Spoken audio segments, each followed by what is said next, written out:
Hola chicas, ¿cómo están? Muy buenas tardes. Les saludo con mucho gusto y con un afecto, esperando que esta semana esté siendo maravillosa y muy productiva para todas ustedes.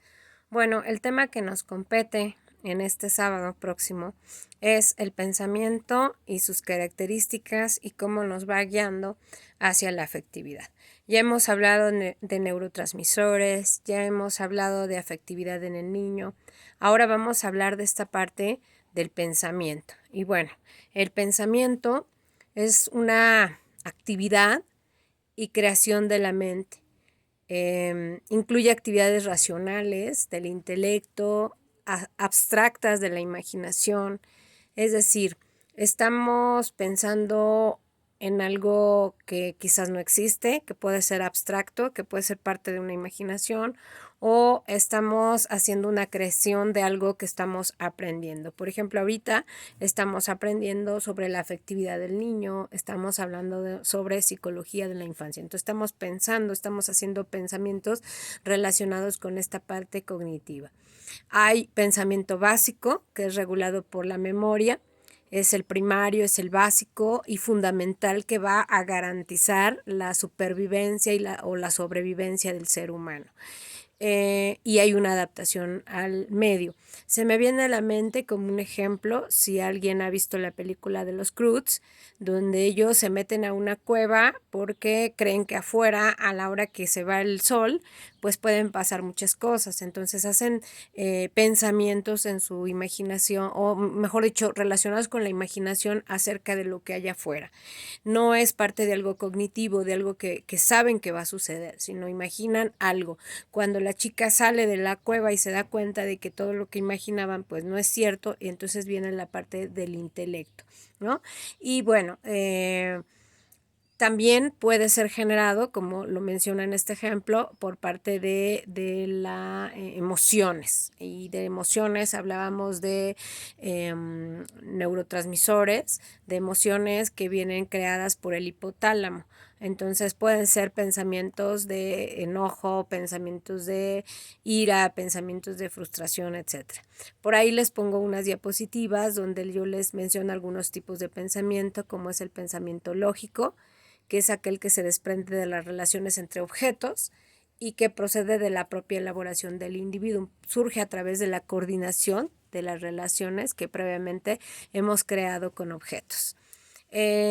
También es importante tener en cuenta que la diferencia y semejanza entre los objetos solo existe en la mente de aquel que puede crearlas. Les pongo por ahí una chica que está imaginando, porque es lo mismo. Volvemos al ejemplo que les mencionaba de los Croods, de cuando toda la familia entra porque se apaga el sol y entonces creen que hay oscuridad total y que la oscuridad se los va a comer. Entonces están fabricando historias en su mente, ¿ok? Hay una relación con algo que es la luz y creen que algo va a suceder. Ya cuando se dan cuenta que no, pues entonces ya podemos hablar de un pensamiento crítico. ¿Por qué? Porque van a analizar que en realidad no sucede esa parte, que es cuando conocen al muchacho, ¿no? Que le gusta a la chica y les dice, pues es que no es cierto, cuando la luz se va no es cierto, hay otro mañana, no se los va a comer, no pasa nada, solamente hay que guarecernos, pero no pasa nada, ¿no? El pensamiento crítico pues hace una evaluación de las circunstancias va hacia la claridad, para que con precisión y evidencia vaya dando a conocer esta realidad. El pensamiento complejo, por ahí hay un autor maravilloso además, que si alguien ha leído, tiene un libro que efectivamente se llama así, Pensamiento complejo, y lo menciona Edgar Morin, pensador, filósofo, pedagogo, psicólogo francés, que da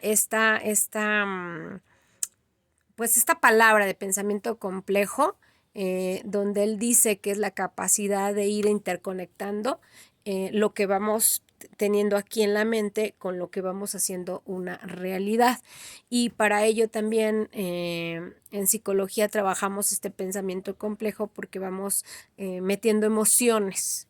Entonces aquí es donde vamos relacionando qué es el pensamiento, sus características y cómo van llevando hacia las emociones. Por ejemplo, si un niño ve que su mamá se aleja y está pequeño, pues va a pensar mil cosas. Yo creo que la mayoría se ha dado cuenta, y aquellas que somos mamás más, de que si la mamá se aleja, el niño empieza a llorar. ¿Por qué? Porque se hace pensamientos de qué va a pasar y van de la mano con emociones. Entonces ahí se convierte en un pensamiento complejo que va llevando hacia la interacción de lo que es real, de lo que no es real con lo que es real. Es decir, la mamá se aleja, es una realidad, pero él está pensando qué va a pasar. A lo mejor su mamá ya no va a regresar. Espero explicarme, ¿no? De todas maneras, las diapositivas están apoyando esta parte de lo que vamos a ir mencionando el día sábado y de lo que ustedes pueden ir postulando en su interacción por este medio. Ahí en el pensamiento complejo les pongo: el sujeto se ve obligado a desarrollar una estrategia de pensamiento que no sea reductiva ni totalizante, sino que sea reflexiva. Es decir, por eso es pensamiento complejo. Voy realizando de lo que creo más lo que veo, lo que yo analizo, lo que está haciendo realidad, ese sentimiento que estoy sintiendo. En realidad el miedo lo siento porque es real o que está sucediendo que me hace tener ese miedo, ¿no? Les pongo una pequeña biografía de quién es Edgar Morin. Y incluso hay un artículo, ojalá lo podamos compartir a lo largo de lo que resta el cuatrimestre, porque él saca hace un par de meses, cuando iniciaba por ahí de mayo, finales de mayo, principios de junio, un escrito sobre el pensamiento complejo y la pandemia, y es muy interesante. Sí, Edgar Morin todavía está vivo. Tiene por ahí cerca de 90 años, si no es que lo rebasa, pero efectivamente todavía vive. También les pongo ahí que el pensamiento complejo se basa en 3 principios fundamentales, que es la coherencia entre lo que parece y lo que es, la recursividad, la capacidad de la retroacción de modificar el sistema, es decir, lo que voy viendo, lo que voy pensando con lo que voy viendo, y va siendo mi realidad, ¿no? Y se va convirtiendo en un todo. También les pongo ahí el pensamiento autónomo. El pensamiento autónomo, y les pongo ahí: yo pienso lo que pienso yo, no necesariamente lo que piensas tú. Soy capaz de aceptar tu autoridad como pensador si yo mismo lo decido así. Y viene relacionado con la actividad que les pongo ahí en claro. El pensamiento autónomo es un pensamiento creativo, un pensamiento que me lleva hacia el pensamiento complejo, hacia decidir si es va de la mano con lo que yo voy decidiendo acerca de lo que conozco, de este pensamiento constructivo, crítico, reflexivo, y entonces lo convierto ya en un pensamiento autónomo. Él me dice que puede ser, pero yo decido qué creer, qué pensar, ¿no? El lenguaje y el pensamiento también lo vamos relacionando. Por ahí les pongo una diapositiva de lo que es el lenguaje, que ya lo han trabajado en algunas otras asignaturas. El lenguaje, pues, es el código estructurado que utilizamos para dar a conocer nuestros pensamientos. Por eso es la relación pensamiento-lenguaje, y es un conjunto de signos que pueden ser, pues, orales o escritos para dar a conocer lo que yo estoy pensando, pero ojo, el pensamiento puede ir en conjunto con una emoción. Entonces doy a conocer lo que pienso más lo que siento y lo expreso en un lenguaje que puede ser escrito o puede ser oral, como en este momento. Les pongo ahí para que recuerden algunas teorías sobre el lenguaje, como la teoría conductista de Skinner, la teoría innata de Chomsky y la de Piaget, además de la sociocultural, que para mí es una de las más interesantes, que es de Vygotsky, ¿no? Ya que Vygotsky menciona que los aspectos culturales a lo largo del desarrollo pues van construyendo el lenguaje. Y también les pongo la teoría pragmática de Brunner, que usa el lenguaje para comunicarse en el contexto de solucionar problemas. Es decir, me comunico no nada más por comunicarme, sino comunico una solución de lo que yo creo que va a resolver un problema. Y les pongo ahí: el pensamiento no solo se refleja en el lenguaje, sino que lo determina. ¿Okay? Yo pienso que estoy enojada, pero si nada más pongo caras de enojo, estoy enojada, pero no. Y si lo expreso, hoy estoy molesta porque no me gusta cómo estás actuando hacia mi persona. Entonces estoy estableciendo un diálogo, ya se va relacionando hacia un pensamiento complejo, ¿no? Entonces el pensamiento se conserva y se fija a través del lenguaje. No solamente lo dejo aquí, que es lo que decía dando seguimiento a la teoría de Piaget, Vygotsky, donde decía, bueno, el niño lo ve, lo piensa, pero lo va a externar y entonces cuando lo externa lo está socializando y entonces se va convirtiendo en una pieza fundamental de la cultura. Les pongo ahí también que el pensamiento es límite de la acción inconsciente, generada en la mayoría de los casos por mensajes que pueden malinterpretarse. Si yo lo pienso, pero a la hora que lo externo, no lo estoy externando de la mejor manera y entonces la otra persona no lo está entendiendo, no lo está comprendiendo como yo quisiera. Por ahí me viene a la mente una caricatura de Los Simpson donde Marge está hablando con Homero y Homero tiene aquí dos changuitos ahí brincando y pegando porque no está comprendiendo absolutamente nada de lo que Marge le está intentando decir. Espero que con esto quede un poco más claro, ¿no? Les pongo por ahí los elementos de la construcción del pensamiento, que es lenguaje, imágenes y conceptos. Y también les pongo cómo vamos relacionando ese pensamiento hacia el lenguaje y cómo se va externando en una emoción.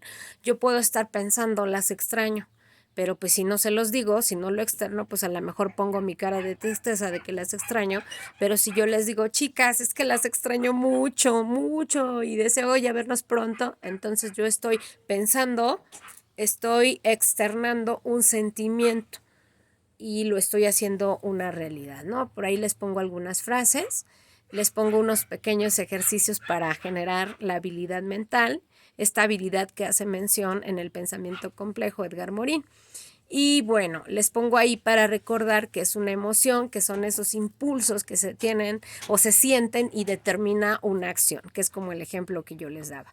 También les pongo la diferencia entre una emoción y un sentimiento. La emoción es el impulso, te extraño, pero siento esa melancolía de no verlas. Entonces el sentimiento se va prolongando, se va haciendo mayor. Les pongo una tabla de las diferencias entre la emoción y el sentimiento. Y bueno, ahí les pongo que el lenguaje como conclusión apoya a generar la expresión verbal de la emoción y o el sentimiento. Y las actividades, les pongo ahí ejercicio 1, ejercicio 2 y ejercicio 3 y todas las instrucciones están en Classroom para que las puedan ir generando, por favor, si son tan amables.